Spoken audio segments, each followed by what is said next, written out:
Pagi ini kita live TikTok membahas berita soal alokasi anggaran seragam sekolah gratis di Kota Makassar oleh Sekda Zulkifli hasil efisiensi belanja daerah. Menarik. Dalam isi berita ini, dasar hukum yang digunakan oleh Wali Kota Sekda untuk melaksanakan program sekolah gratis adalah upaya pembenaran yang tidak benar. Dalam isi berita ini, Pak Sekda menyampaikan bahwa pemerintah kota memakai 4 dasar hukum. Pertama, Impres nomor 1 tahun 2025. 2, Surat Edaran Menteri Dalam Negeri. 3, Surat Edaran Gubernur Sulawesi Selatan. Dan Surat Edaran Wali Kota Makassar. Keempat, Permendagri nomor 77 tahun 2020. Impres. Apakah instruksi Presiden nomor 1 tahun 2025 ini boleh digunakan untuk mengalokasikan anggaran dari APBD pokok 2025 untuk program seragam sekolah gratis? Saya coba bantu luruskan Pak Sekda, karena dari berita yang saya baca ini kayaknya Pak Sekda tidak paham tentang impres ini. Instruksi Presiden nomor 1 tahun 2025 hanya bersifat instruksi. Catat, menginstruksikan kepada kepala daerah atau wali kota agar mengutamakan efisiensi belanja. Impres bukan dasar hukum untuk menggeser anggaran di APBD. Wali kota boleh pakai aturan Impres nomor 1 tahun 2025 ini untuk seragam sekolah gratis, tapi dengan catatan. Pertama, program seragam sekolah gratis sudah masuk dalam APBD pokok 2025 yang sudah disahkan oleh DPRD dan ada nomenklatur yang sesuai dengan bidang pendidikannya. Tetapi masalahnya bos, tidak ada anggaran seragam sekolah gratis ini di APBD pokok 2025. Itu masalahnya. Kedua, boleh dipakai ini aturan Impres tanpa persetujuan DPRD. Cukup menyampaikan saja kepada DPRD, walaupun tidak ada anggaran seragam sekolah gratis ini di dalam APBD pokok. Jika seragam sekolah gratis ini sifatnya darurat. Kategori darurat diatur dalam PP nomor 12 tahun 2019 pasal 69 menjelaskan: A. Bencana alam, non-alam atau sosial. B. Pelaksanaan operasi pencarian dan pertolongan. C. Kerusakan sarana prasarana yang mengganggu pelayanan publik. Nah, seragam sekolah gratis ini tidak termasuk kebutuhan darurat sesuai dengan petunjuk PP nomor 12 tahun 2019. Karena tidak masuk dalam kategori darurat, maka wali kota wajib mengikuti perintah Undang-Undang nomor 17 tahun 2003 dan Undang-Undang nomor 23 tahun 2014 yang memerintahkan setiap perubahan alokasi APBD itu wajib mendapat persetujuan dari DPRD. Oke, jelas? Jadi, Impres tidak bisa dijadikan dasar hukum untuk mengalokasikan anggaran baru di APBD pokok. Wali kota tetap harus mengikuti mekanisme perubahan APBD sama DPRD sesuai dengan perundang-undangan. Karena bukan uang pribadi ini bosku. Ini uang kami, uang rakyat. Aturan kedua, Permendagri. Surat Edaran Mendagri hanya bersifat instruksi, instruktif administratif atau pedoman teknis. Surat edaran ini bukan peraturan perundang-undangan, sehingga tidak bisa dijadikan dasar hukum untuk mengubah APBD pokok.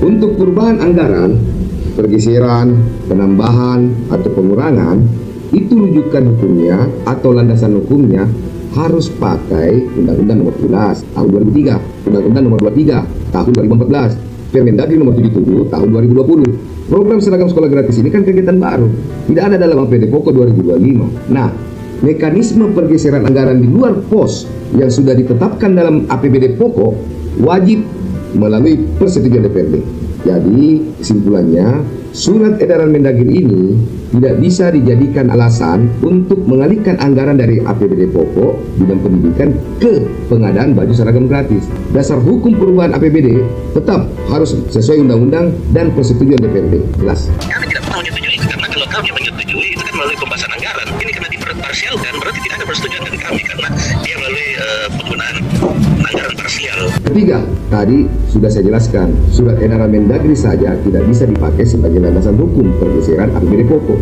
apalagi surat edarannya gubernur dan wali kota. Bosku.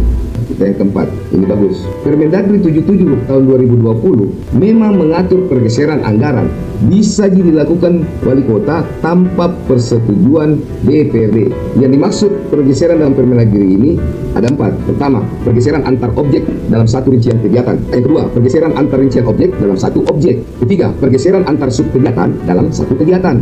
Dan sifatnya teknis administratif, bukan untuk membuat program baru. Sementara seragam sekolah gratis ini kan program baru bosku. Seandainya ada anggaran seragam sekolah gratis ini di dalam APBD pokok 2025, maka wali kota boleh dipakai Permendagri 77 tahun 2020 ini. Tidak perlu persetujuan DPRD.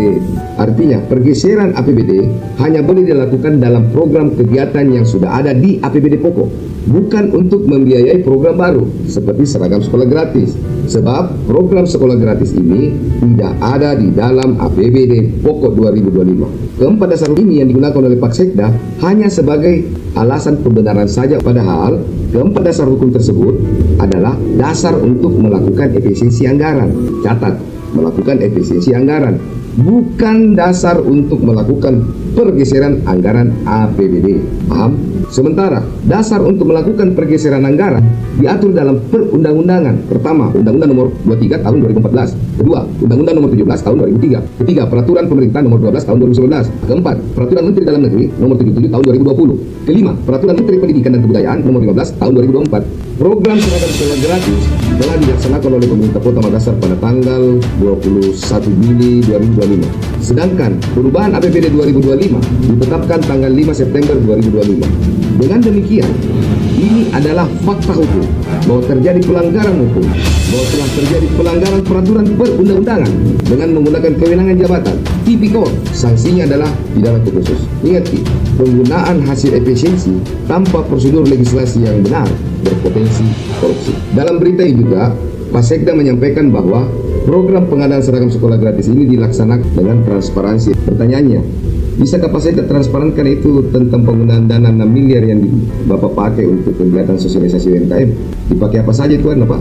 Jangan sampai dalam kegiatan sosialisasi itu ada dana untuk peserta UMKM sebanyak 300.000 ditandatangani, tapi hanya 50.000 yang diterima oleh peserta. Biasanya ini kan terjadi di Kota Konaha, bukan di Makassar. Bertanya nih Pak, apa tahu? Sesuai janji wali kota akan memberdayakan UMKM dalam program seragam sekolah gratis. Tapi faktanya, kenapa ada UMKM dari Bandung dengan Jogja yang menang tender pengadaan dan seragam sekolah gratis? Ini Kadista yang bilang ini. Yang penyedia sebanyak 29 penyedia ini memang ada dari Jogja maupun dari Bandung. Ditambah lagi, waktu launching seragam sekolah gratis, baju seragam yang dibagikan oleh wali kota ternyata itu baju dibeli di Pasar Butuh, toko Sinar Jaya dan toko Firman, yang logo tokonya di belakang kera baju dibuka setelah tiba di sekolah, dan baju tersebut ternyata dibeli oleh Roy atas perintah Kadis Pendidikan. Fakta ini dibongkar dan viral oleh Ormas Resopa yang menelpon si Roy, dan Roy ini mengaku disuruh oleh Ibu Kadis Pendidikan. Halo Pak, kenapa ya? Dengan dia Pak. Kenapa kita tahu Pak ya? Oh iya Pak, kamu sama perintah dari Kadis. Ada rekaman. Yang kedua, merek dibuka. Setelah saya selidiki, ini adalah dari firma ini adalah Omar Roy yang datang membeli dan membeli semua baru yang antar ke sekolah. Kacau, nah hancur kali ini sistem pendidikan kalau begini nih cara pengelolaannya. Heran pun saya, ampun. Semoga Makassar bisa menjadi lebih baik. Amin. Salam Laskar Merah Putih. Merdeka. Seragam sekolah ini sudah dilaporkan kepada pihak APH. Kita nantikan proses hukum yang akan berjalan. Semoga pihak APH dapat menuntaskan kasus ini dan menangkap otak pelaku korupsi yang merugikan keuangan daerah.